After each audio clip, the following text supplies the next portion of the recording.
Connected to Fendi's MacBook Pro and Fendi's iPhone.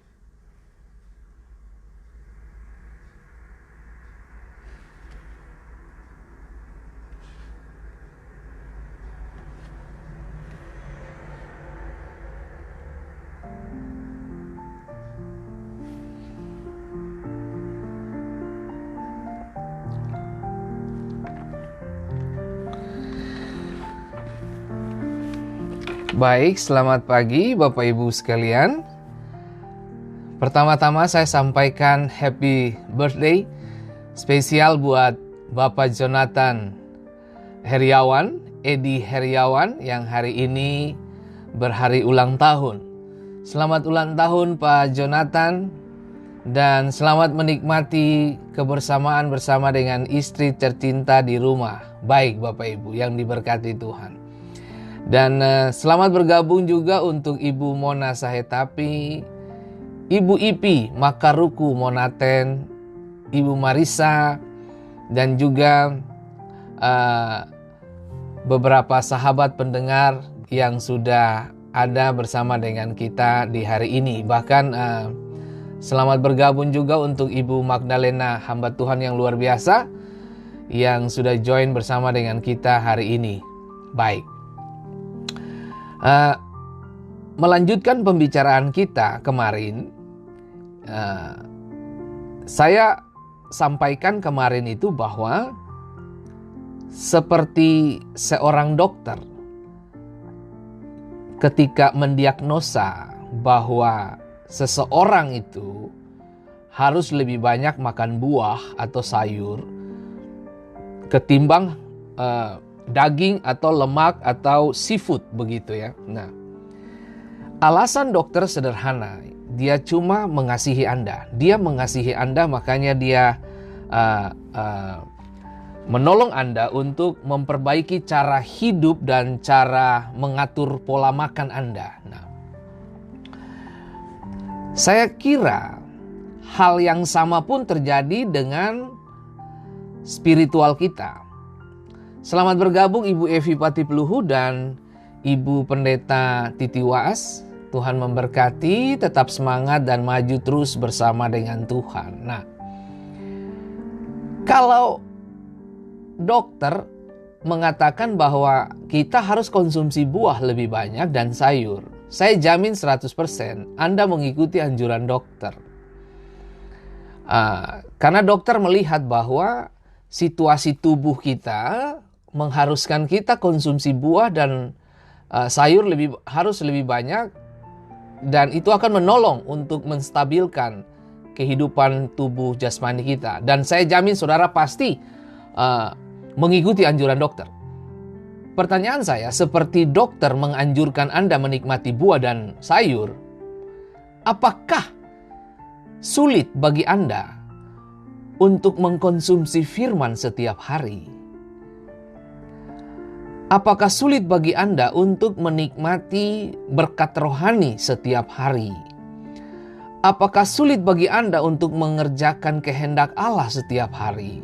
Sama seperti Anda menghindari makanan berlemak, seafood, demi dan untuk kesehatan Anda, dengan tujuan untuk menikmati buah dan sayur lebih banyak, sebenarnya itulah yang dibutuhkan tubuh Anda. Nah, tahukah saudara bahwa di dalam tubuh kita jasmani ini ada 3 elemen, roh, jiwa, dan tubuh. Nah, tubuh membutuhkan yang namanya makan minum. Jiwa butuh pengetahuan. Sementara roh butuh firman Allah. Pertanyaannya adalah, di mana? Kalau tubuh Anda bisa jaga, bagaimana dengan hal spiritual Anda? Itu penting. Nah, kalau Anda mengasihi Tuhan, seharusnya Anda menjaga tubuhmu. Menjaga tubuh tetap sehat itu adalah salah satu bahwa kita mengasihi pemberian Tuhan. Kita menghormati dan menghargai pemberian Tuhan. Nah, jadi hari ini saya akan bahas tentang menghidupi Kristus. menghidupi Kristus. Nah, mari kita baca sama-sama dari Roma 8 ayat pertama. Demikianlah sekarang tidak ada penghukuman bagi mereka yang ada di dalam Kristus Yesus. Cerna kalimat ini baik-baik. Demikianlah sekarang tidak ada penghukuman bagi mereka yang ada di dalam Kristus Yesus. Bagi mereka yang ada di dalam Kristus Yesus. Berarti yang di luar Yesus Kristus, penghukuman ada. Penghukuman ada. Alkitab berkata, di luar aku, kamu tidak berpotensi. Di luar aku, kamu tidak berbuah. Nah, bahkan Yesus berkata bahwa orang yang di dalam Yesus, orang yang di dalam aku, orang di dalam kebenaran pun, Tuhan tetap bersihkan. Tujuannya apa? Untuk mengeluarkan dan terus bahkan lebih banyak lagi berbuah. Nah, jadi disiplin-disiplin ilahi datang bukan untuk membunuh Anda. Disiplin-disiplin ilahi datang untuk membersihkan saudara, untuk memberi kesempatan kepada potensi Tuhan yang Tuhan taruh di dalam saudara, untuk mengeluarkan buah-buah itu menjadi nyata. Nah, hidup di dalam roh bukanlah merupakan sesuatu yang rumit. Hidup di dalam roh itu sesuatu yang mudah banget. Sama seperti mudahnya Anda menghindari makanan yang berlemak karena Anda mencintai tubuh Anda. Bisa dipahami? Salah satu pembicara terkenal hamba Tuhan yang luar biasa, Kathryn Kuhlman, dia mengatakan bahwa karena begitu mudahnya, banyak orang tidak berhasil. Sama seperti Anda, dianjurkan dokter nikmati buah, Anda kejar buah setiap hari. Sama seperti itu juga Anda perlakukan Roh Kudus. Anda perlakukan Tuhan. Seperti dokter menganjurkan Anda nikmati buah, seharusnya kita menikmati firman setiap hari karena Roh Kudus pribadi di dalam tubuh kita ini menjadi rumah kediaman Roh Kudus. Ya. Nah, dikatakan begini di dalam Roma, demikianlah sekarang tidak ada penghukuman bagi mereka yang ada di dalam Kristus Yesus. Ini menarik.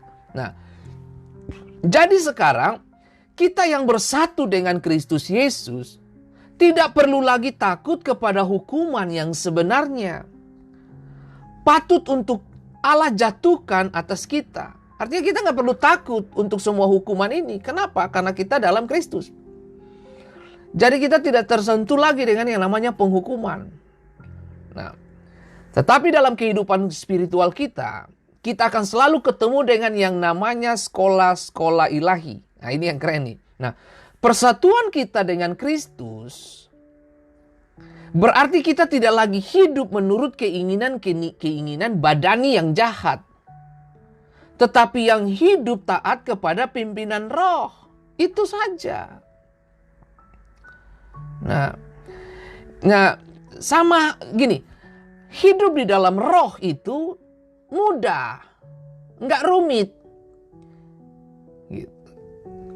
Bagi mereka yang mencintai keinginan daging, itu susah.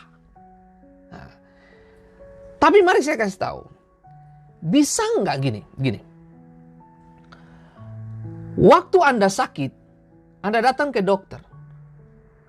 Dokter anjurkan Anda tidur lebih awal dari biasanya. Biasanya Anda tidur jam 12 malam. Karena ketemu dokter bilang, you harus tidur jam 8 malam. Saya jamin, 7:30 kamu sudah ada di ranjang. Karena kamu dengar perkataan dokter. Sekarang saya tanya balik, bagaimana dengan perkataan Tuhan? Gitu loh, apakah kamu taat nggak? Itu saja. Kalau dokter yang manusia saja, kamu memberi kuping dan hatimu untuk melakukan apa yang menjadi nasihat dia. Pertanyaan saya, bagaimana dengan kehidupan rohmu? Gitu loh. Nah, banyak dari kita menghabiskan waktu untuk hal-hal yang sia-sia dalam hidup ini. Kita sedang berpikir melakukan kehendak Allah, padahal bukan. Kamu sedang memperbesar kehendak dagingmu, kepentingan dagingmu, daripada kepentingan Tuhan. Nah, oke. Tapi Pak Pendeta, kita masih daging Pak Pendeta. Kita harus bekerja, makan, minum. Betul sayang. Siapa yang suruh kamu istirahat dari pekerjaan? No. Bekerjalah selagi masih ada waktu untuk kamu bekerja. Menabunglah selama kamu masih bisa menabung. Nah, tapi jangan sampai semua yang disebut dengan materi-materi tadi itu menutup matamu dari kenyataan spiritual. Sebab tubuh kita ini tubuh yang telah ditebus oleh Kristus Yesus. Nah, kembali ke sini. Oleh karena itu, sekarang tidak ada penghukuman bagi mereka yang ada di dalam Kristus Yesus, yang tidak hidup menurut daging, tetapi menurut roh. Ini menarik untuk kita belajar, Bapak Ibu. Nah, Paulus baru saja menunjukkan bahwa hidup tanpa kasih karunia Kristus adalah kekalahan, kesedihan, dan perbudakan kepada dosa. Paulus ngomong itu. Ya, kalau saudara nanti baca di dalam 1 Korintus ya. 1 Korintus 3, 1 Korintus 6, kemudian Roma 8, itu saudara bisa baca di situ. Nah, tapi mari saya mengajak Bapak Ibu untuk berpikir sebentar bahwa Paulus memberitahu kita bahwa kehidupan rohani, kebebasan kehidupan rohani yang tertata rapi di dalam agenda Kristus, itu membebaskan kita dari namanya hukuman, dan kita memperoleh kemenangan atas dosa, dan persekutuan dengan Allah dapat terjadi melalui persatuan dengan Kristus oleh Roh Kudus yang diam di dalam kita. Dengan menerima dan mengikuti pimpinan roh, kita dibebaskan dari kuasa dosa dan dituntun kepada kemuliaan Kristus. Inilah kehidupan Kristen yang normal. Kehidupan Kristen yang normal ini apa? Kehidupan yang dituntun oleh Roh Kudus, bukan oleh keinginan daging. Nah, dengan kedatangan Yesus, Mesias, dilema yang menentukan itu terselesaikan. Artinya gini, dilema problem manusia itu sudah diselesaikan. Nah, sekarang manusia telah masuk di dalam agenda Kristus. Karena Kristus sudah membayar kita mahal dan lunas ya. Nah, jadi tidak ada lagi hidup di bawah perhambaan dosa. Nah, ini menarik untuk kita belajar. Supaya bagaimana kita meresponi hidup dengan cara yang Tuhan mau. Sama halnya ketika dokter mengajarkan Anda dan menganjurkan Anda untuk menikmati buah setiap hari, itu seharusnya menjadi bahan untuk Anda berpikir, menghidupi Roh Kudus itu seperti itu. Nah, 1 Korintus 3 ayat 16. Tidak tahukah kamu bahwa kamu adalah bait Allah dan bahwa Roh Allah diam di dalam kamu? Nah, Paulus mengajarkan kepada kita di dalam 1 Korintus 6 ayat 19 juga, atau tidak tahukah kamu bahwa tubuhmu adalah bait Roh Kudus yang diam di dalam kamu? Roh Kudus yang kamu peroleh dari Allah. Dan bahwa kamu bukan milik kamu sendiri.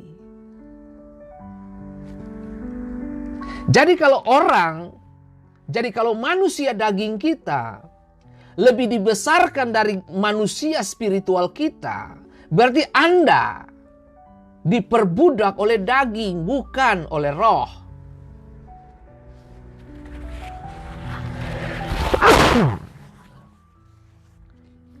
Pahami dan mengerti ini. Kita harus tahu bahwa tubuh adalah tempat tinggal Roh Allah. Roh itu tinggal di dalam kita. Dan Allah sendirilah yang memberikan roh itu kepada kita. Diri kita bukan kepunyaan kita. Itu kepunyaan Allah. Jadi kalau tubuh ini kepunyaan Allah, tempat tinggal Roh Kudus, satu waktu kita akan mempertanggungjawabkan apa yang kita makan, apa yang kita konsumsi secara fisik, kemudian apa kita konsumsi secara spiritual. Itu kita akan mempertanggungjawabkan semuanya. Anda tidak bisa hidup sesuka hati. Anda harus hidup seturut kehendak dan maksud tujuan Tuhan. Kenapa Anda diciptakan?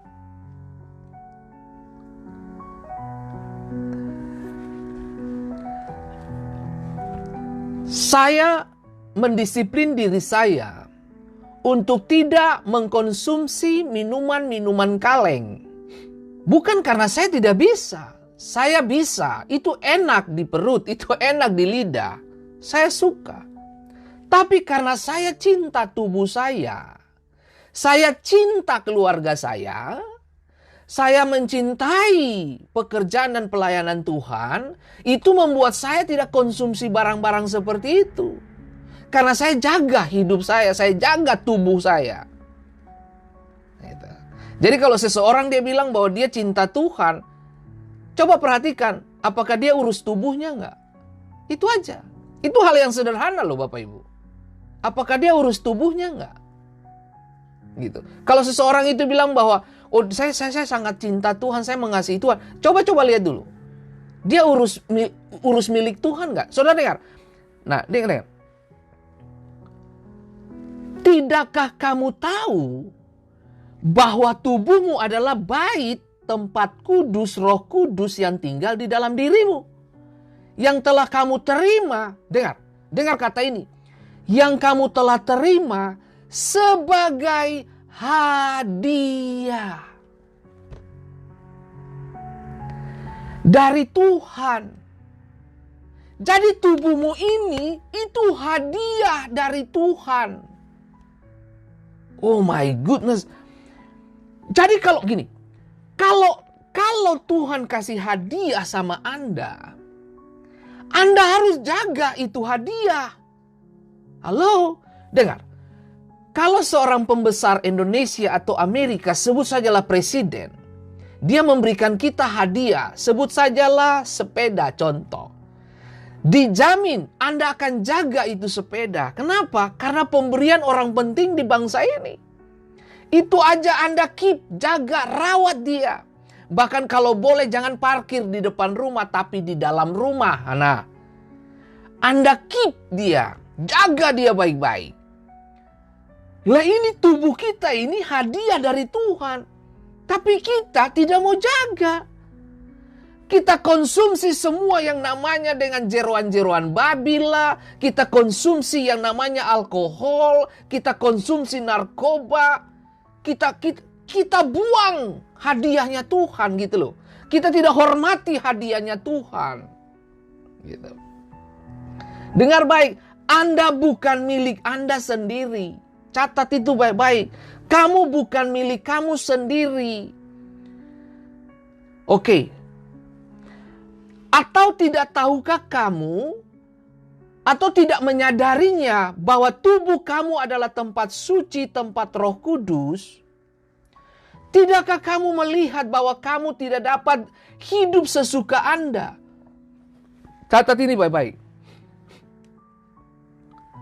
Tidakkah Anda melihat bahwa Anda tidak dapat hidup sesuka Anda? Jadi ini hadiah Anda, hadiah dari Tuhan. Ini tubuh ini loh, hadiah dari Tuhan.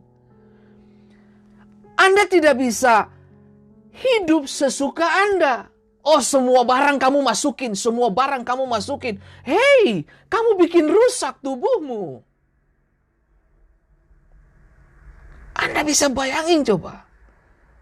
Nah, dengar. Anda tidak dapat hidup sesuka Anda menyia-nyiakan apa yang Tuhan bayar dengan harga yang begitu mahal. Wow. Makna makna dari 1 Korintus 6 ayat 19. Tubuhmu adalah bait Roh Kudus. Itu saya artikan begini, Anda tidak dapat hidup sesuka Anda. Menyia-nyiakan apa yang Tuhan bayar dengan harga yang begitu mahal. Jadi tubuh ini hadiah, Anda nggak bisa hidup sesuka Anda. Dan jangan menyia-nyiakan apa yang Tuhan bayar dengan harga yang begitu mahal. Oh my goodness. Berjalan dalam roh adalah sebuah keputusan. Dokter menganjurkan Anda konsumsi buah dan sayur lebih banyak. Konsumsi air mineral begitu sebut saja. Tujuannya apa? Untuk membuat Anda sehat. Nah, apa yang dokter sampaikan kepada Anda, keputusan di tangan Anda jalanin atau tidak.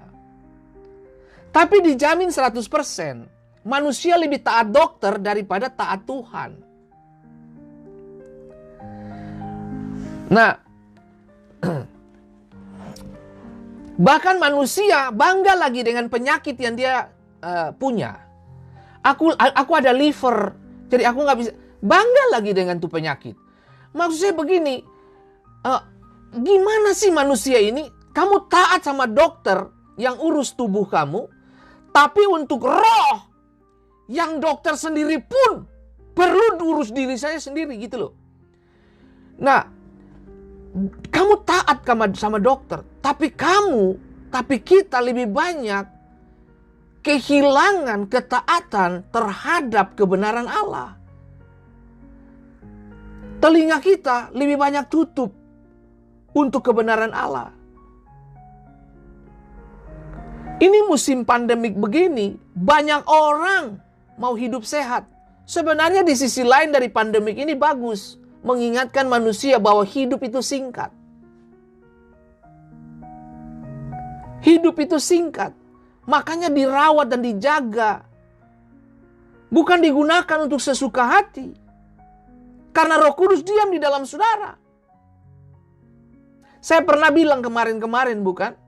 Saya bilang bahwa Tuhan gini, Tuhan, waktu Tuhan mau ambil saya pulang ke rumahmu, please, waktu saya masih kuat-kuatnya, saya masih gagah-gagahnya, nggak ada sakit-sakit. Saya mau dalam kondisi sehat. Tapi permintaan saya satu. Kalau mau ambil saya Tuhan, ambil waktu saya lagi khotbah, selesai khotbah saya berlutut dan saya selesai. Saudara bisa baik, karena konsep saya cuma sederhana. Saya tidak mau bikin susah orang di sekitar saya, termasuk istri dan anak-anak saya. Nah, makanya saya belajar untuk menjaga diri saya, tubuh saya ini. Kalau Anda datang ke rumah saya sekarang, Anda tidak akan dapat satu minuman kaleng pun tidak ada. Soda dalam bentuk apapun tidak ada. Kopi tidak ada. Gula sedikit. Itu pun kalau bikin kue atau masak. Gitu. Untuk kita minum teh itu nggak ada. Saya jaga itu saudaraku. Nggak ada tuh makanan-makanan berlemak masuk ke dalam kulkas saya.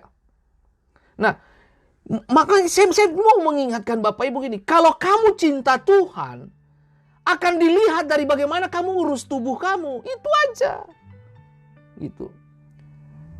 Nah, berjalan di dalam roh adalah sebuah keputusan.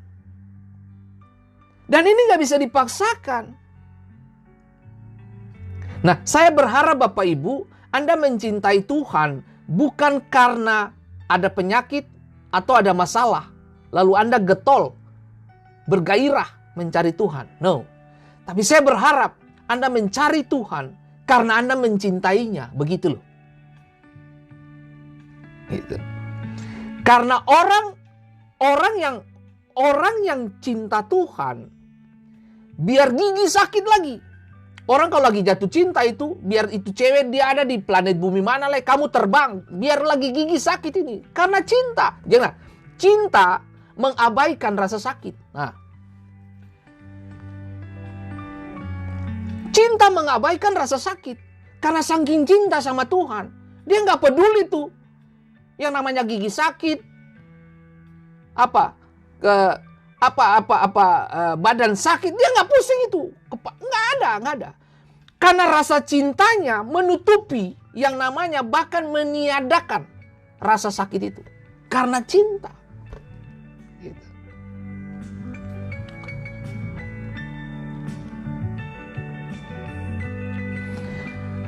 Kita tidak mungkin bisa melakukan peperangan rohani kecuali kita hidup di dalam roh. Dipimpin oleh roh. Gini. Saya pakai kata ini. Kita harus kecanduan. Candu. Nah, bahasa kiasan tuh, itu candu. Itu sesuatu yang menjadi kegemaran. Gitu. Anda harus punya kecanduan gitu. Untuk mengejar Tuhan tuh kamu kayak candu gitu. Nah, itu.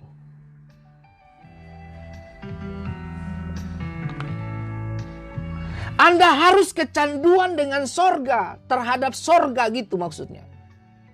Kejar sorga gitu loh. Pak Pendeta, kita kejar sorga setiap hari, kita ibadah setiap hari, berarti kita jangan kerja. Kamu keliru kamu. Gitu. Kamu keliru, jangan begitu. Nah, ibadahmu dan pekerjaanmu harus seimbang. Jangan ibadah duluan, kerja di belakang. Atau kerja duluan, ibadah di belakang. Harus seimbang. Karena di dunia pekerjaan, orang akan nonton Tuhan dalam kehidupanmu. Hasil kerjamu ditonton dan dilihat orang. Bahkan di tempat ibadahmu, orang juga nonton kamu. Begitu kamu keluar, apakah kamu sama nggak di gereja dengan di luar? Artinya gini, di luar tembok gereja dan di dalam tembok gereja sikapmu harus sama. Itu. Jangan pakai dua topeng di sini Bapak Ibu. Nah, Anda harus mati-matian menginginkan gerakan roh di dalam gereja, komunitas, keluarga, bahkan pribadi kita. Gitu loh. Kita harus kecanduan dengan kehidupan sorgawi. Kita harus kecanduan dengan perkara-perkara Tuhan. Itu saudaraku. Maaf kalau saya pakai kata ini, kita harus rakus sama kebenaran gitu loh. Gitu. Saya sudah terima nih, tapi nggak puas lagi. Mau lebih lagi. Punya rasa lapar gitu, saya sebut gitu.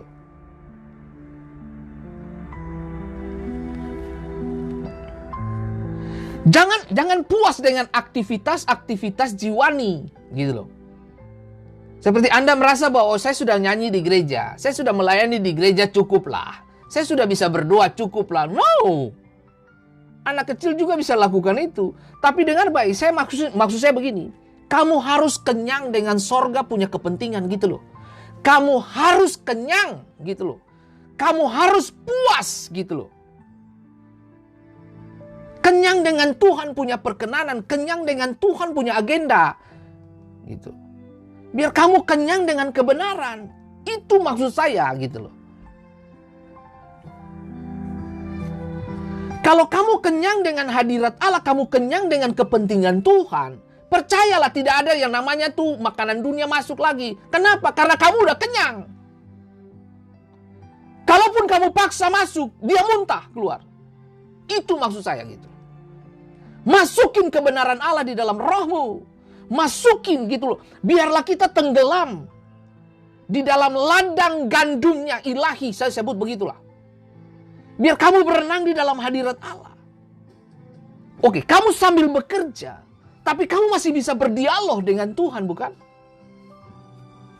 Kamu sambil bekerja di depan komputer, tapi kamu masih sempat berdialog, bukan? Masih bisa. Kamu melayani orang, tapi kamu tetap masih bisa berdialog, bukan?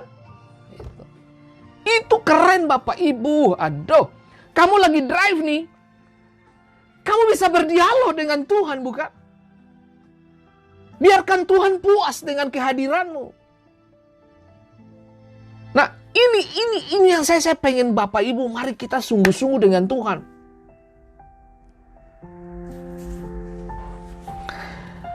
Nah, ada khotbah yang dari jiwa, Itu pengetahuan karena belajar.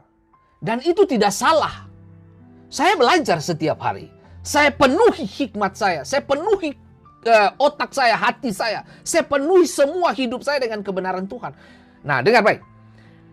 Oke, bukan karena saya pendeta, lalu saya baca Alkitab. No, seharusnya kita, semua orang percaya, penuhi diri Anda, kenyangkan dirimu dengan kepentingan sorga.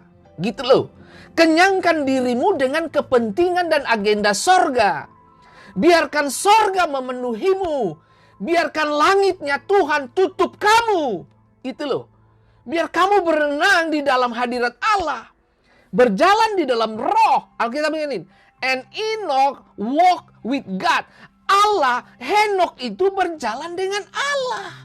Nah, kayak begitu Bapak Ibu, komunikasi dua arah gitu loh.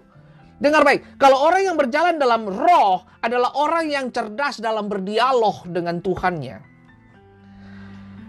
Cerdaslah di dalam rohmu. Cerdaslah di dalam hikmatmu. Itu Tuhan udah kasih kok. Nah, dengar ya. Anda boleh dengar pengajaran dari saya. Tapi jangan lupa bahwa Tuhan pakai kita, Roh Kudus ada di dalam saudara untuk mengerjakan hal-hal yang tidak biasa juga.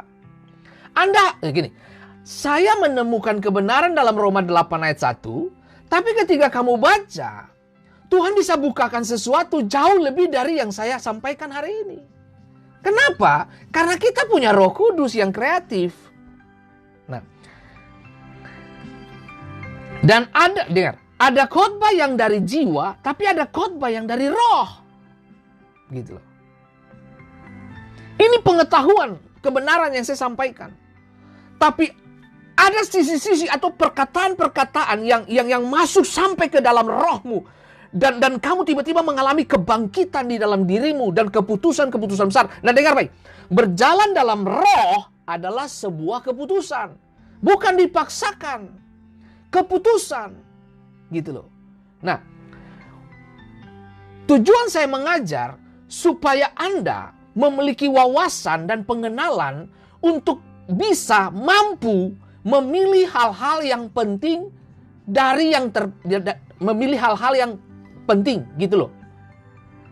Supaya Anda punya kesempatan dan punya kemampuan untuk memilih yang penting gitu maksudnya. Kalau saya sodorkan Coca-Cola dan air mineral. Kalau Anda pilih air mineral, berarti pengetahuanmu membuat kamu memilih yang tepat. Begitu maksudnya. Nah, sama begitu loh. Apa yang menjadi prioritas Anda? Pilihan Anda menggambarkan kedewasaan Anda. Kedewasaan Anda itu ditentukan dari pilihan-pilihan kehidupan yang kamu jalanin. Kalau kamu lebih banyak memilih untuk mengkonsumsi kepentingan daging, membesarkan keinginanmu, egomu, ya bukti bahwa kamu bukan orang dewasa. Gitu loh. Gitu. Berarti kamu bukan orang yang dewasa. Orang dewasa adalah orang yang sanggup menerima tanggung jawab dan menghidupi apa yang dia pilih. Nah, itu orang dewasa.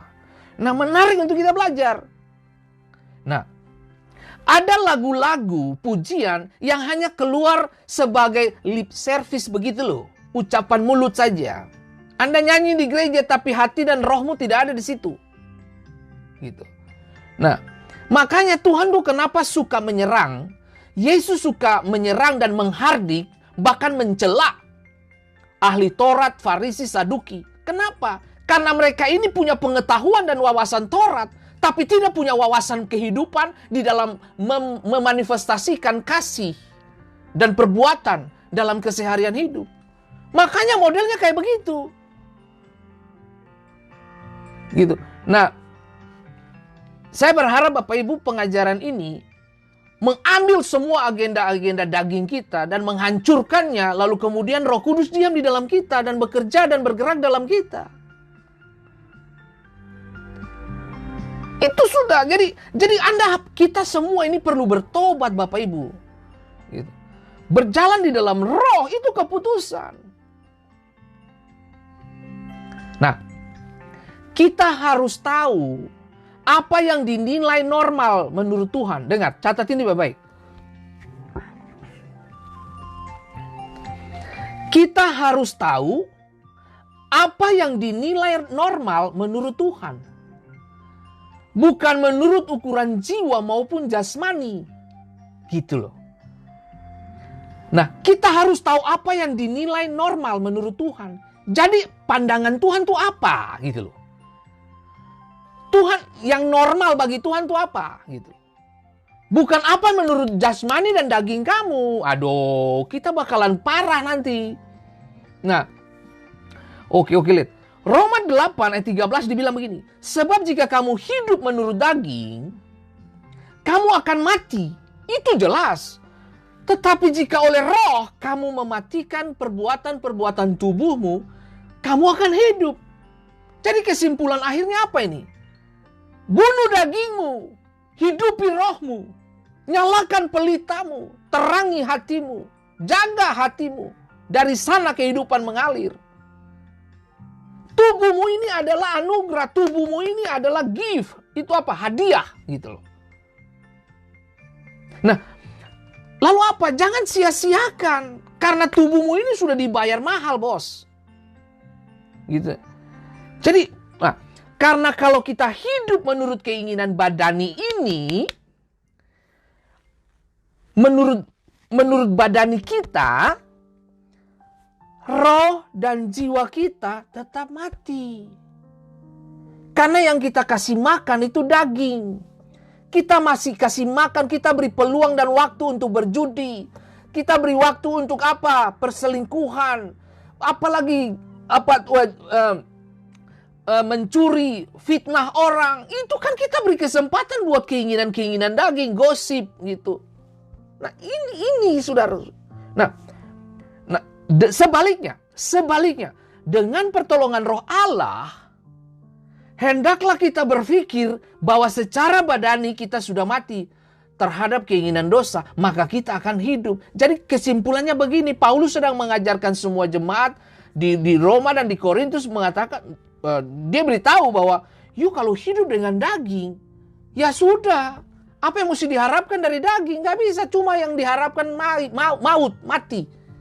Kematian yang kita dapatkan. Nah, tapi Pak Pendeta, susah sekali Pak Pendeta. Untuk membunuh keinginan daging ini susah sekali. Apa yang susah? Dengar baik, tidak ada yang susah. Yang susah itu di pikiranmu. Lalu kemudian apa kata orang? Nah, kita hidup di dunia ini lebih banyak memberi persetujuan kepada apa pendapat orang. Anda pegang Alkitab saja, orang sudah mencemooh Anda. Gila baca Alkitab, tumben baca Alkitab. Itu kan kata-kata bully yang membunuh Anda. Gitu loh. Nah, kamu ke gereja, orang bully kamu. Kamu lagi ibadah, orang bully kamu. Orang ngejek kamu. Tumben kamu ibadah, gue pikir lu udah mati. Coba. Nah, kita ini terlalu memberikan perhatian kita kepada telinga manusia atau mulut manusia itu loh. Tapi kamu gak pernah pikir bagaimana kesukaan Tuhan itu apa. Dengar. Kenyangkanlah dirimu dengan kesukaan akan Tuhan. Gitu loh. Kenyangkan dirimu dengan agenda Tuhan. Kenyangkan dirimu dengan janji-janji Tuhan. Kalau kamu kenyang dengan sorga punya kepentingan, kamu tidak akan punya kesempatan untuk kasih masuk dunia punya kepentingan. Gitu loh. Karena kamu sudah penuh. Udah kenyang. Orang kalau udah kenyang dipaksa masuk, muntah. Kalau kamu sudah kenyang, yang datang dari dunia pun masuk, muntah keluar. Kenapa? Karena kamu kenyang. Gitu loh. Itu sudah. Kenyangkan dirimu dengan hadirat Allah. Baca Alkitab. Bukan taruh di pajangan. Kamu taruh ayat-ayat Alkitab di tembok. Tembok ke sorga, kamu ada di bumi. Gimana sih ini? Pikir tuh Bapak Ibu. Aduh. Berjalan dalam roh berarti serupa dengan Yesus. Nah, kita semua ini sedang mengarah ke sana. Setiap hari saya mendisiplin diri saya untuk bunuh semua bentuk kedagingan saya.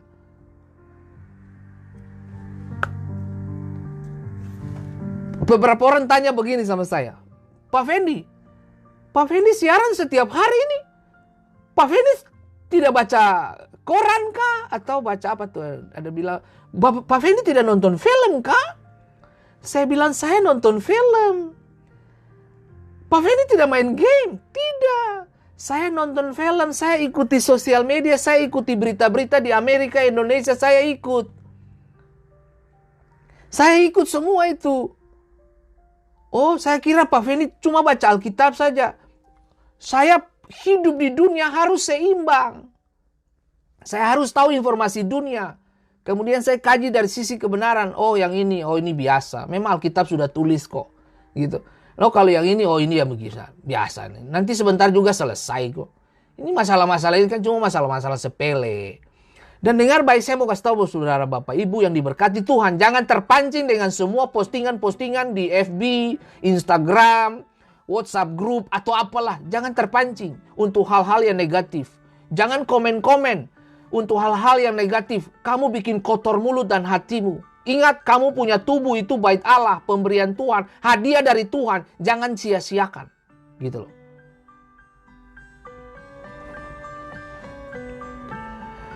Ini, nanti saya akan kasih contoh kepada Bapak Ibu. Saya akan kasih contoh buat saudara. Nah, berjalan dalam roh berarti menjadi serupa dengan Yesus. Tidak tunduk pada keinginan jasmani, melainkan tetap berada di sorga dalam suatu kondisi yang sukar menuju tempat ini. Jadi maksudnya gini. Contoh, saya kasih contoh. Kalau Anda puasa, Anda rasa lapar bukan? Apa yang Anda cari? Makanan.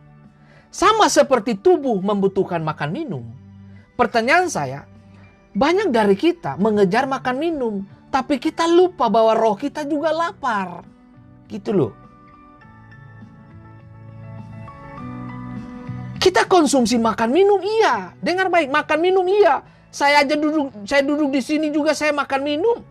Istri saya suka beli saya snack. Apa yang saya suka beli. Supaya taruh sambil saya belajar, saya makan begitu. Makanya saya rasa-rasa juga saya buncit sekarang ya. Saya mesti bertobat juga yang satu ini. Sudah olahraga dengan komitmen untuk six pack, ternyata masih one pack. Nah, kita ini mesti bertobat, termasuk saya juga. Jadi dengar baik, khotbah ini bukan cuma untuk Anda. Khotbah ini juga kiki saya habis ini. Aduh, Tuhan Yesus tolong kita. Nah, mengenal orang lewat Roh Kudus. Mari kita baca ini. 2 Korintus 5 ayat 16. Sebab itu kami tidak lagi menilai seseorang juga pun menurut ukuran manusia. Dan jika kami pernah menilai Kristus menurut ukuran manusia, sekarang kami tidak lagi menilainya demikian. Nah, ini menarik nih. Ini maksudnya apa nih? Nah, oleh karena itu, kami tidak lagi menilai orang menurut ukuran manusia. Itu DP maksud itu. Memang kami pernah menilai Kristus dari segi manusia. Tetapi sekarang tidak lagi. Jadi tugas kita, dengar, orang yang berjalan dalam roh, dia tidak punya kesempatan untuk menilai orang. Ngapain nilai orang? Kita nilai orang, nilai itu juga yang akan diukurkan kepada kita. Ukuran yang kau pakai, itu juga yang akan digunakan. Nah, hati-hati kita. Nah, saya bertobat banyak Bapak Ibu. Nah, anak saya pernah nggak nasihatin saya gini, yang besar, laki-laki, dia bilang, Papa, kalau lihat seseorang melakukan dosa, jangan buru-buru tegur mereka. Gitu. Saya bilang, kenapa? Papa pendeta, Papa perlu kasih tahu, yang kau lakukan tuh bodoh. Gitu. Anak saya bilang gini, diam dan tenang dulu. Cerna baik-baik. Baru Bapak bikin pendekatan. Oke. Bagus juga. Anak saya ini dia bijak. Dia hikmat bagus banget. Gitu. Dia ajak saya. Nah, saya kan tipe orang kalau kau bikin dosa situ saya papar, sikat. Kan nggak bisa. Itu saya sikat di situ. Nah, memang ada tipe-tipe orang yang perlu disikat supaya langsung dia bersih kan. Tapi ada juga yang perlu dielus-elus dulu. Itu kaget dia sudah tidur, waktu dia tidur, baru dioperasi kan, begitu kan. Nah, anak saya ajar saya begitu.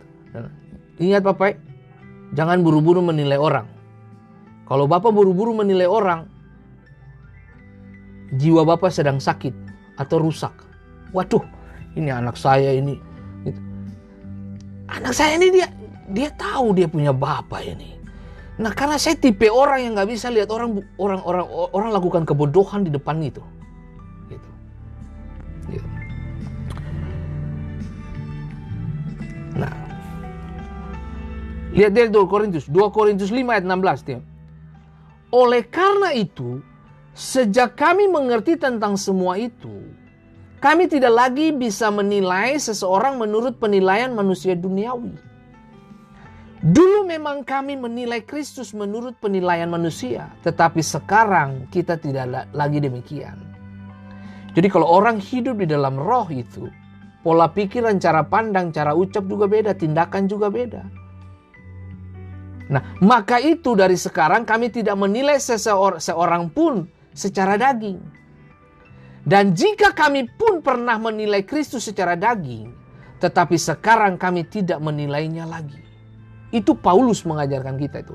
Paulus sedang mengajarkan jemaat di Korintus bahwa ciptaan baru, lahir baru, bertobat ini hidup dalam kehidupan batinia. Bukan jasmania saja. Jasmania penting. Tapi jangan lupa, batiniah itu penting Bapak Ibu. Batiniah itu penting. Dengar baik, begitu dagingmu mati di sini, wah, tapi ada kehidupan lain nanti. Ada kehidupan lain. Makanya Paulus bilang, mengajarkan jemaat, mengatakan bahwa kalau ada tubuh jasmani, ada tubuh rohani juga. Jadi hati-hati. Jadi jangan konsumsi, jangan makan atau konsumsi hal-hal yang untuk keinginan daging saja dan kamu abaikan kehidupan spiritual. Saya setiap hari ajar anak-anak saya bilang baca Alkitab. Sudah baca belum? Makanya yang perempuan itu dia bilang, kalau gitu saya mau beli kalender juga. Akhirnya dia beli kalender Alkitab yang tahunan itu loh. Supaya dia di meja belajar dia bisa lihat. Itu bagus, itu ide bagus itu.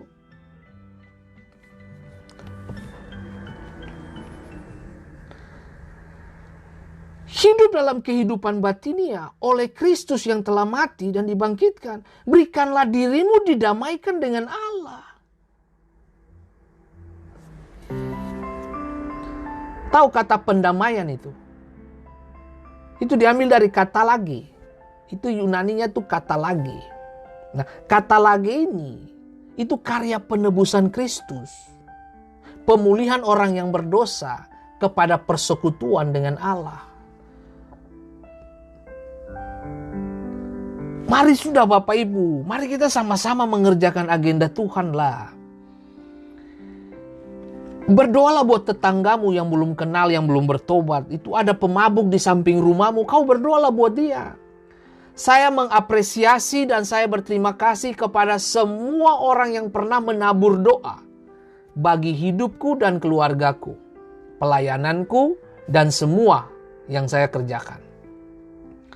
Saya mengapresiasi dan saya berterima kasih banyak kepada mereka yang pernah dan telah berdoa kepada saya.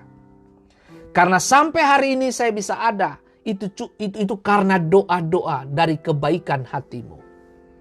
Itu sebabnya untuk salah satu agenda, untuk istilahnya bukan membalas budi, bukan. Tapi agenda untuk saya bisa masuk, menyentuh kehidupan beberapa dari Anda.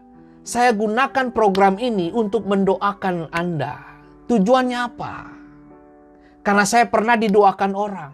Dan saya harus mendoakan orang lain juga. Kan asik kehidupan Yesus itu kan? Memberi. Karena kita udah terima. Ingat baik, tubuh ini gift. Pemberian Tuhan. Hadiah.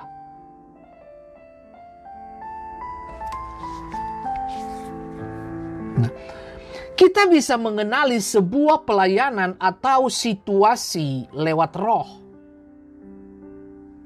Waspadalah agar ucapan atau pendapat orang tidak berkembang menjadi lebih kuat daripada firman atau apa yang Anda pahami lewat roh. Saya catat ini baik-baik. Kita bisa mengenali sebuah pelayanan atau situasi lewat roh. Kalau roh kamu kenyang dengan firman, itu sebabnya saya selalu mengulang-ulang kata ini. Kenyangkan hatimu, kenyangkan dirimu dengan firman Allah. Supaya tidak ada space untuk hal-hal dunia masuk. Itu aja. Nah, waspadalah agar ucapan atau pendapat orang tidak berkembang menjadi lebih kuat daripada firman atau apa yang Anda pahami lewat roh. Gitu loh. Itu saja Bapak Ibu. Gini, jangan menghabiskan hari-hari hidupmu cuma pikir apa pendapat orang tentang Anda. Ya jangan. Gini, jadi pendapat orang, ucapan orang, opini orang tentang kita, jangan biarkan opini mereka lebih besar dari apa kata firman tentang kita. Gitu loh maksudnya. Itu saja gitu loh. Saudara, Bapak Ibu yang diberkati Tuhan. Pengajaran ini, dia seperti silet. Datang iris-iris daging-daging saya. Tujuannya apa? Supaya tidak ada yang bentuknya namanya kesombongan lah, keangkuhan hidup lah, kebodohan lah, kemalasan. Itu kan spirit Bapak Ibu. Pandemik ini telah menciptakan spirit baru. Itu apa? Spirit kemalasan yang berlebihan. Nah, orang-orang udah malas beribadah. Tetap di rumah, tapi tidak pernah nonton pelayanan, tidak pernah menikmati dan ikuti ibadah. Kita kehilangan esensi, gitu loh. Lalu kita menganggap itu biasa. Nanti saya akan tunjukkan kepada Bapak Ibu. Nah, lihat ini. Sadarlah dan berjaga-jagalah lawanmu si iblis. Nah, berjalan keliling sama seperti singa yang mengaum-ngaum dan mencari orang yang dapat ditelannya. Jadi setan itu bergentayangan di kiri kanan Anda. Setan itu bisa berupa suamimu, setan itu bisa berupa istrimu, bisa berupa anakmu, bisa berupa orang yang terdekat kamu. Yusuf ditendang karena saudara-saudaranya. Apa yang membuat Yusuf beda dengan saudara-saudaranya? Mimpinya. Yusuf kenyang dengan mimpi Tuhan. Makanya kecemburuan ada. Itu yang saya mau bilang. Kalau kamu berjalan di dalam roh, tidak semua orang suka dan mencintai kamu. Itu aja. Waktu kamu menyatakan kebenaran, tidak semua orang memberi kuping untuk mendengarkan. Yesus Tuhan Allah yang hebat luar biasa, sembuhkan dan bangkitkan orang saja. Orang singkirkan dia kok. Orang marah-marah dia, orang pukul dan salibkan dia. Yesus, apalagi pula kita ini. Makanya saya mau bilang, menjelang akhir kedatangan Tuhan, akhir zaman, banyak orang akan mendengar pendeta-pendeta yang suka enak di kuping saja. Gitu loh. Oh, nanti kamu diberkati, kamu disayangi. Betul, kita diberkati, disayangi. Kita seperti dirayu-rayu. Dengar baik, saya mau kasih tahu buat saudara. Hidup ini perlu proses. Nah, proses itu tidak ada unsur rayuan di situ. Nggak ada elus-elus. Proses harus dinikmati dan dilewati. Orang kuat, orang hebat tidak dilahirkan karena situasi mudah. Orang-orang hebat, orang-orang kuat, orang-orang dewasa, orang-orang pilihan, orang-orang yang punya kapasitas spiritual yang kuat, mereka terlahir dan diproses lewat situasi sulit. Nah, beda Bapak Ibu. Prajurit komando pasukan khusus beda latihannya dengan satuan pengamanan Satpam. Beda. Jadi kalau Anda terlatih untuk peperangan spiritual yang besar, Anda dilatih juga khusus. Jangan pernah berharap untuk Anda mengalahkan peperangan spiritual, latihan Anda seperti satpam. Nggak bisa. Nggak bisa. Kalau Anda mau kemenangan besar, latihannya harus khusus. Nggak bisa kamu mau berhadapan dengan kerajaan kegelapan, kamu berhadapan dengan kerajaan iblis, lalu kamu cuma latihan seperti satpam. Nggak bisa. Kamu bukan sahansip. Kamu harus jadi pasukan khusus. Kita semua ini harus pasukan khusus, bos. Nah, Martin Luther tuh, tokoh reformasi, pernah ngomong begini. Martin Luther tuh ngomong ini, roh jahat tidak tidur. Nah, roh jahat tidak tidur. Allah Israel tidak pernah terlelap dan tidak pernah tertidur. Dia penjaga Israel siang malam. Kemah orang benar dijagai dan dihormati, dilindungi dan dibakari oleh Tuhan. Nah, Martin Luther bilang roh jahat tidak tidur. Ia licik dan jahat. Nah loh, ia berjalan keliling sama seperti singa yang sedang lapar dan mengaum-ngaum seakan-akan ia akan menelan semua orang. Oh my God, Tuhan Yesus tolong kita semua ini. Nah, oke. Mari saya kasih tahu saudara. Sejarah gereja mencatat bahwa ketika kepemimpinan Kaisar Nero Romawi memerintah, orang Kristen banyak dibunuh, dianiaya, bahkan dibakar. Bahkan sejarah gereja mencatat bahwa orang Kristen dikumpulkan, dibakar untuk menerangi kota Roma. Orang Kristen dibantai di mana-mana. Tapi itu yang saya mau bilang, bos saudara. Di mana ada penganiayaan, di mana ada tekanan hidup, disitulah benih bagi pertumbuhan gereja. Tertullianus, salah satu tokoh sejarah gereja, dia berkata bahwa benih pertumbuhan gereja adalah darah para martir. Jadi darah para martir itu benih bagi pertumbuhan gereja. Nah, sekarang saya tarik nih. Kehidupan para martir, Anda dan saya hidup sebagai martir, adalah benih bagi pertumbuhan gereja. Hidup sebagai martir, ada yang lebih keras dari itu. Artinya ada yang lebih tinggi lagi adalah mati sebagai martir. Tapi ada yang lebih tinggi dari mati sebagai martir adalah hidup sebagai martir. Apa itu? Disakiti, dihujat, dilempar dengan sampah, difitnah, dimaki-maki, tapi Anda tetap balas dengan kebaikan. Itu yang saya bilang. Kalau ada yang lempar kamu dengan sampah, belajar mengembalikan dia dengan roti. Kalau dia lempar kamu dengan kata-kata hujatan, belajar mengampuni dan lepaskan roti. Kirim roti buat dia. Gitu. Kalau di zaman sekarang, kirim dia uang pulsa. Nah, coba saudara lihat, buat baik. Gitu. Buat baik.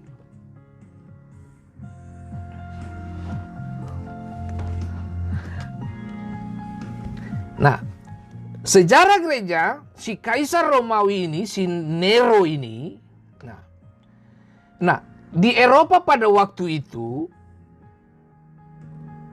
mereka dibawa penyembahan politeisme. Nah, ajaran pagan. Yunani menyembah dewa Zeus. Romawi menyembah dewa Jupiter. Dan Romawi hampir menguasai wilayah Eropa. Dia kuasai Spanyol, Portugal, Prancis, Jerman, Italia, Austria, Eropa Timur, hingga Yunani dan kepulauan di Mediterania, serta Asia Kecil, Syria, Palestina menjadi takluk kepada siapa? Romawi. Ketika terjadi kebakaran kota Roma, Nero menganggap itu orang Kristen yang melakukan pembakaran itu. Ini menjadi, dia cari masalah nih sebenarnya. Sebenarnya yang bakar tuh dia.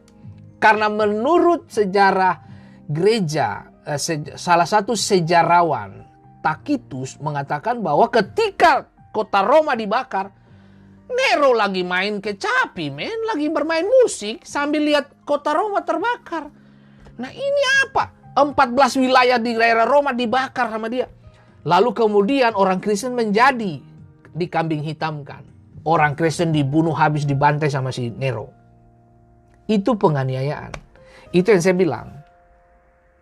Penganiayaan kita di Indonesia, bahkan di Amerika sekarang, beberapa ya jelas terjadi seperti di Poso dan sebagainya. Dan kita tahu itu. Nah, dan beberapa di negara-negara Timur Tengah juga masih melakukan penganiayaan-penganiayaan secara fisik. Tapi mari saya kasih tahu, iblis sekarang sudah menggantikan polanya lain, beda. Polanya beda. Iblis ganti pola. Iblis ganti penyerangan terhadap gereja dan tubuh Kristus, beda. Selama 3 abad pertama, pada abad pertama, iblis mengaum pada 3 abad pertama. Ketika ribuan orang Kristen dicabik-cabik oleh singa-singa di arena-arena Romawi kuno, tidak diragukan bahwa Petrus sedang memikirkan hal ini. Makanya Petrus itu tulis di dalam 1 Petrus 5 ayat 8 itu. Sadarlah dan berjaga-jagalah. Lawanmu si iblis berjalan mengelilingi sama seperti singa yang mengaum-ngaum dan mencari orang yang dapat ditelannya. Nah, Petrus Rasul ini mati di bawah kepemimpinan Kaisar Nero.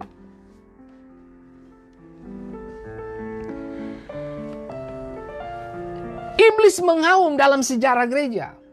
Coba, iblis mengaum dalam sejarah manusia. Iblis mengaum seperti ini. Pada masa inkuisisi, pada zaman Luther. Iblis mengaum di mana? Masa Holocaust, pembantaian orang-orang Yahudi. Iblis mengaum di mana lagi? Pada revolusi budaya di China. Iblis mulai di mana lagi? Nah, makanya orang-orang Kristen di China kan ditekan dan sebagainya. Makanya ada gereja-gereja bawah tanah itu. Nah, kemudian di mana lagi? Di bawah ekstremisme Muslim. Di berbagai belahan dunia hari-hari ini yang saudara lihat. Semua terjadi, terorisme bangkit di mana-mana, kan begitu, faham-faham radikalisme, dan semuanya terjadi. Penganiayaan-penganiayaan terhadap gereja mulai terjadi. Nah, tapi jangan salah Bapak Ibu. Seperti kemarin saya katakan, gandum tumbuh, lalang pun tumbuh. Gitu loh. Gandum tumbuh, lalang pun tumbuh.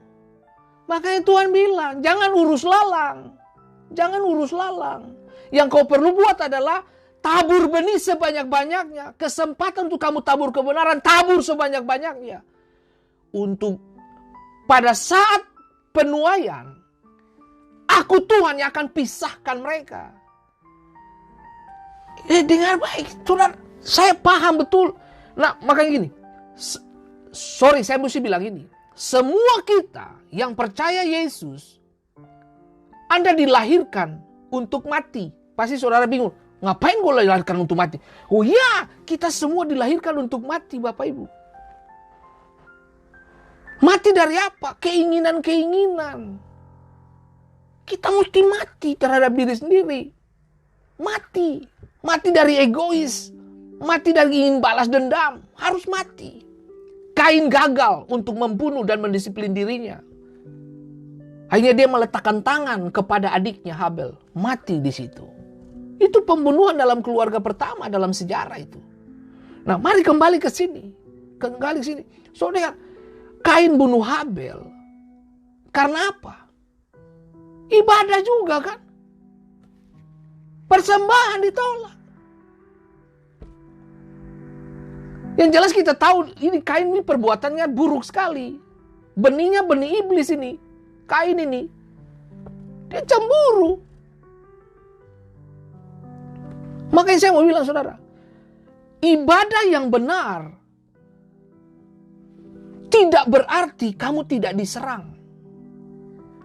Kamu beribadah benar pun kamu menjadi target. Daniel dikejar. Dikejar dari apa? Dikejar di dalam birokrasi pemerintah, manajemen pemerintahan. Pekerjaannya excellent. Dia terbaik di wilayah itu. Karena mereka nggak ketemu kesalahan dia dalam dunia birokrasi pemerintahan. Yang mereka serang apa? Ibadahnya. Daniel pasal 6 ayat 6. Mereka serang ibadah Daniel. Simpson diganggu. Diganggu apanya? Diganggu panggilannya. Nasir Allah diganggu. Makanya saya mau bilang buat saudara hari ini. Kita percaya Yesus, kita sudah siap untuk diganggu. Makanya Tuhan bilang, kamu harus cerdik. Dan kamu harus tulus. Nah, dengar. Tuhan katakan bahwa jangan takut kepada mereka yang bunuh tubuh. Tapi takutlah kepada dia yang membunuh tubuh dan roh. Tuh, jiwa. Nah.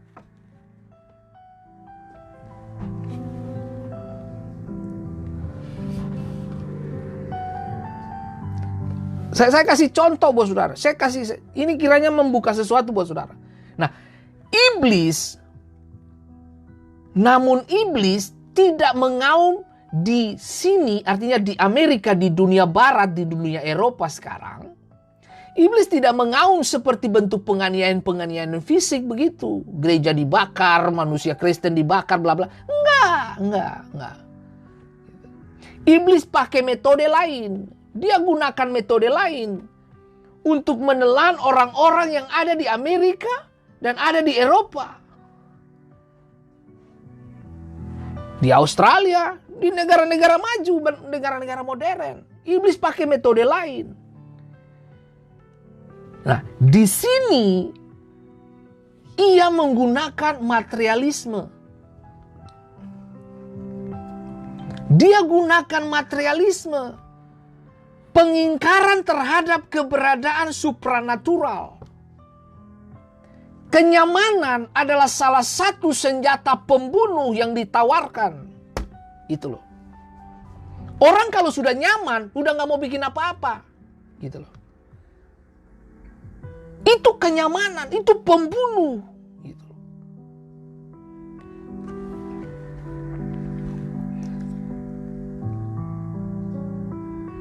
Di Amerika menggunakan materialisme untuk membuat kita tertidur dan membuat kita tidak menyadari kehadiran iblis. Bisa dimengerti. Makanya tuh saya ketemu dengan beberapa orang Indonesia di sini. Mereka punya pemikiran tuh begini. Beberapa dan mereka, tidak semua. Ngapain aku ke gereja, Pak? Kalau ke gereja aku kasih persembahan. Mendingan aku ke pabrik, Pak, bekerja. Pabrik kasih kita duit. Nah, coba lihat. Saya paling jawab dia. Saya bilang, gak apa-apa, kamu pergi aja. Tapi jangan salah, kalau oksigen Tuhan ambil. Nah, coba bisa bilang, orang lebih kejar materi daripada Tuhannya. Itu aja. Makanya saya bilang, apa yang kamu pilih, itu menentukan kedewasaan kamu. Itu. Lihat. Namun iblis secara rahasia sangat aktif di Amerika dan dunia barat. Bahkan walaupun iblis bekerja di sini dengan cara yang tidak terlihat. Goalnya adalah apa? Sama. Mencari orang yang dapat ditelannya. Kristus berkata bahwa iblis adalah pembunuh dari sejak mulanya. Yesus berkata dia sejak mula pembunuh. Nah, Kristus berkata itu. Salah satu nama dari iblis adalah Abaddon. Wahyu 9 ayat 11. Abaddon artinya pembinasa. Gitu. Entah secara terbuka maupun secara rahasia, tujuan iblis adalah menelan, membunuh, dan membinasakan jiwa-jiwa manusia. Nah, di Amerika ini, anak saya praktek di salah satu klinik. Baru 1 bulan, dia menjumpai 4 anak muda mau bunuh diri. Coba saudara lihat itu. Itu bukan penganiayaan loh. Bukan disiksa. Bukan dibakar hidup-hidup. No. Bukan dipenggal kepalanya, no. Tapi mau bunuh diri. Coba saudara lihat itu. Dia masuk pelan, tapi pasti. Nah, kalau kita tidak serius, selesai kita. Ingat, gandum dan lalang tumbuh bersama. Waktu penuaian, baru kita lihat perbedaannya. Saudaraku yang diberkati Tuhan. Nah, iblis telah begitu sukses dalam pekerjaan tersembunyinya. Sehingga kebanyakan pendeta-pendeta, hamba-hamba Tuhan yang hari ini yang ada di Amerika jarang, jika bukan tidak pernah mengkhotbahkan tentang setan dan iblis lagi, ngerti ya? Tentang neraka. Kita mulai mendapati bahwa ada beberapa hamba Tuhan sudah mulai meninggalkan kayak khotbah-khotbah tentang setan, iblis, tentang neraka. Itu mulai dihilangkan. Perlahan-lahan mulai dihilangkan. Padahal, saya kasih tahu saudara, kalau Anda baca Alkitab dari Matius sampai Wahyu, Anda akan lihat Yesus Kristus berbicara tentang neraka 12 kali disebutkan, 11 kali keluar dari mulut Yesus. Jadi waktu Yesus bicara tentang neraka, itu Yesus sedang bicara dengan air mata. Artinya dia sedang bilang begini kepada manusia, yang saya ngomong itu fakta, itu benar. Neraka itu ada. Saya tidak pengen kamu pergi ke sana. Yesus berbicara tentang neraka lebih banyak dari bicara tentang sorga dan kasih. Nah loh, selidiki Alkitab Bapak Ibu. Dia bicara tentang neraka lebih banyak daripada tentang sorga dan kasih. Artinya saya sedang bicara kepada Bapak Ibu semua di tempat ini, termasuk saya. Mari kita jaga hidup kita. Gitu loh. Tapi Pak Pendeta, saya berdoa, tapi yang sana masih tetap bikin jahat. Hei, dengar baik, tugas Anda berdoa titik, nggak usah menghakimi. Betapa banyak pengkhotbah buta. Betapa beberapa pengkhotbah mulai buta tentang kenyataan aktivitas satanik. Bahkan di banyak gereja kita sendiri. Saya jaga ini Bapak Ibu, saya jaga. Saya bilang, Tuhan, saya nggak mau binasa dalam kebodohan saya. Saya pengen Tuhan, saya pengen melayani Tuhan dalam ketulusan. Tuhan tolong saya, Tuhan tolong saya. Roh Kudus bantu saya, kasih karunia Tuhan memampukan saya. Oleh iman saya bisa mengerjakan apa yang seharusnya saya kerjakan, selesaikan di sini. Nah, betapa orang-orang Amerika secara rohani telah menjadi bodoh. Kita telah mengizinkan perayaan, dengar. Kita telah mengizinkan perayaan Thanksgiving, Natal dan Paskah dilarang di sekolah-sekolah negeri kita. Namun, hampir setiap kelas didekorasi dengan gambar-gambar iblis, jerangkong dan perempuan sihir, dan para vampir dengan darah yang sedang mengalir di setiap sudut mulut mereka untuk dilihat oleh anak-anak kita pada Halloween. Alkitab berkata, mereka berbuat seolah-olah mereka penuh hikmat, tetapi mereka telah menjadi bodoh. Saudara dengar, saya mau kasih tahu. Kalau ada event Halloween di sini, di Amerika ini, Mamma Mia. Hampir setiap rumah ada patung setan-setan, gambar-gambar setan. Sementara Thanksgiving, Natal, dan Paskah, hanya rumah-rumah tertentu yang benar-benar Kristen. Sekolah-sekolah sudah tidak ada doa. Nggak ada lagi pelajaran agama. Padahal negara ini dibangun di atas dasar Bible.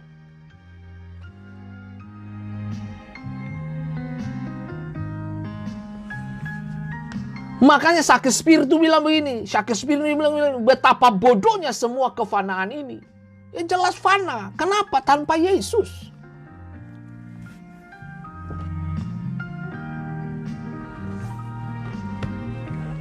Materialisme membuat segala sesuatu, waduh, kenyamanan di Amerika ini makanya bikin orang kamu kehilangan tuh. Aduh, Tuhan Yesus tolong. Nah, saudara, saya harus tahu, saya sedang melayani negara ini. Dan saya berhadapan dengan situasi seperti itu. Orang-orang lebih condong kepada materi daripada Tuhan. Mereka berpikir, mereka berhikmat. Padahal Alkitab bilang, bodoh itu. Mereka bodoh. Mereka berbuat seolah-olah mereka penuh hikmat. Mereka berbuat seolah-olah mereka mengatur Tuhan. Mereka kira mereka bisa atur Tuhan. Tetapi mereka telah bodoh.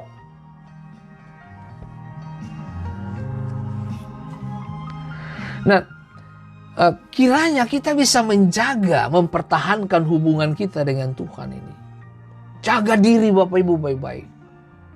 Serius Bapak Ibu yang diberkati Tuhan.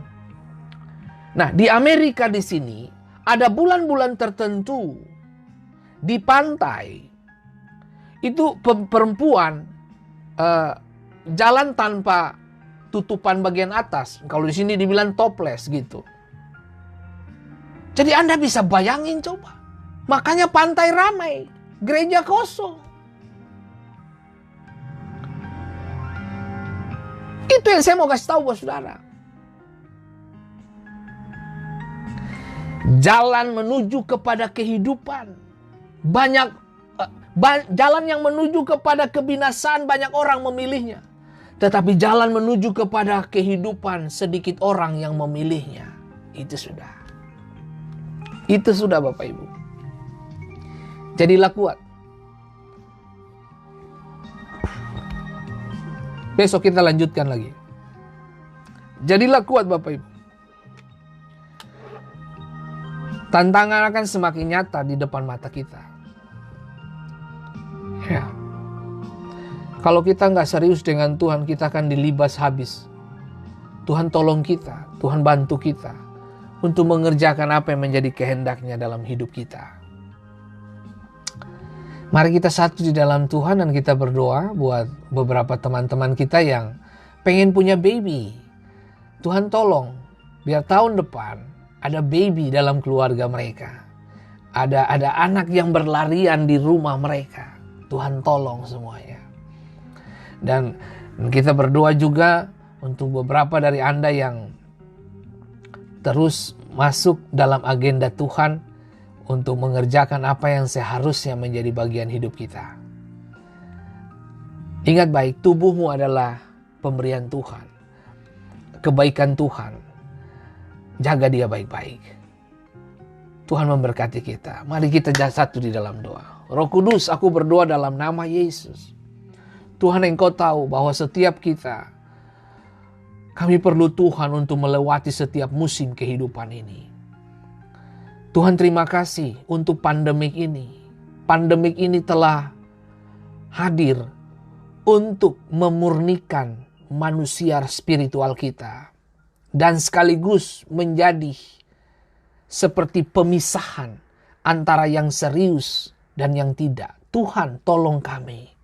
Tuhan, kami tidak pengen seperti Engkau berbicara tentang neraka ini. Tuhan, kiranya Engkau juga datang kepada setiap kami. Bahwa Engkau mengasihi karena begitu besar kasih Allah akan dunia ini. Engkau mengaruniakan putra terbaik-Mu untuk selamatkan kami. Dan tubuh kami menjadi pemberian dari Allah yang begitu hebat. Terima kasih untuk harga yang begitu mahal yang Engkau telah beri bagi tubuh fisik dan jasmani kami. Tuhan, tolong Roh Kudus. Roh Kudus berkati setiap kami. Urapi kami untuk kepentingan Tuhan. Tuhan, tolong Amerika. Tuhan, tolong biarlah orang-orang Kristen matanya terbuka. Untuk mereka tidak terlibat dan masuk. Bahkan merayakan. Bahkan menghidupi agenda-agenda kekuatan lain. Iblis mengganti pola. Tuhan kasih hikmat untuk kami. Untuk bisa mengerti pola-pola kerjanya dia. Tuhan Yesus, tolong kami. Kami terus mau mengenal Tuhan. Dan ketika kami kenal Tuhan, kami mengerti isi hati-Mu dan kami tahu bagaimana menghadapi kekuatan lain. Terima kasih Roh Kudus. Berikan hati Tuhan kepada kami hari ini. Berkati juga teman-teman kami yang ada di Indonesia. Tuhan berkati dan urapi. Dan dari tempat ini dalam nama Yesus, aku perkatakan rahim terbuka bagi beberapa ibu yang pengen punya baby. Aku perkatakan kepada Ibu Ans, aku perkatakan kepada Ibu Email. Terbuka rahim Tuhan. Ada benih di sana. Urapi benih mereka. Urapi Tuhan Yesus. Aku percaya Tuhan, Engkau tidak pernah terlambat. Engkau buat segala sesuatu indah pada waktunya. Bapa di surga, nyatakan kemuliaan-Mu. Nyatakan kuasa-Mu Tuhan. Nyatakan Tuhan, nyatakan Bapa di surga.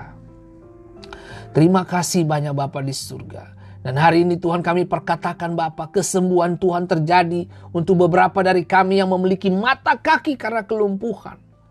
Tuhan Yesus sembuhkan dalam nama Yesus. Roh Kudus terima kasih. Dalam nama-Mu kami berdoa dan mengucap syukur. Terima kasih Tuhan Yesus untuk anugerah dan kebaikan Tuhan dalam hidup kami. Beberapa ibu-ibu yang sedang bergumul untuk anak-anak mereka dalam pendidikan, bahkan dalam tes-tes untuk masuk sebagai anggota TNI Polri maupun bekerja di dalam pemerintahan, lagi cari pekerjaan, lagi cari biaya kuliah dan sebagainya. Tuhan tolong cukupkan kami tepat pada waktunya. Roh Kudus berkati kami, urapi kami. Dalam nama Yesus Kristus kami berdoa dan mengucap syukur. Terima kasih banyak Tuhan Yesus. Engkau Bapa yang baik. Terima kasih untuk kebaikan hati Tuhan bagi kami. Sehingga kami boleh hidup sampai hari ini. Itu cuma karena kemurahan hati-Mu. Haleluya. Amin. Sampai jumpa di esok hari dalam program yang sama. Dan maju terus. Tuhan memberkati kita semua. Dan doa dan harapan saya, saudara tetap setia dengan Tuhan Yesus. Jangan mundur Bapak Ibu. Jangan mundur. Tetap konsisten dengan Tuhan. Haleluya. Apa kabar Bapak David Lewarion? Tuhan memberkati.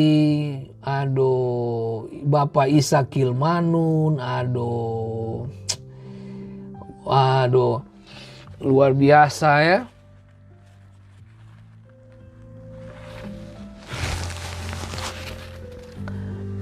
Dan selamat bergabung juga untuk Bapak Obi Wowor ya. Waduh, Tuhan berkati.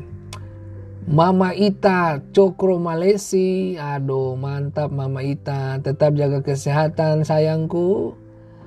Tetap bernyala-nyala bagi Tuhan. Bapak Yosef Laberi. Haleluya. Tuhan berkati, tetap semangat. Ibu Mei Kainama dan Ibu Pauline Rahayaan, tetap semangat. Oke, Tuhan berkati. Sampai jumpa di esok hari dengan waktu yang sama, jam 8 waktu Dover dan jam 9 malam waktu Indonesia. Begitu saya kira ya. Tuhan memberkati, maju terus dalam Tuhan. Haleluya. Amin. Saya mundur diri Bapak Ibu.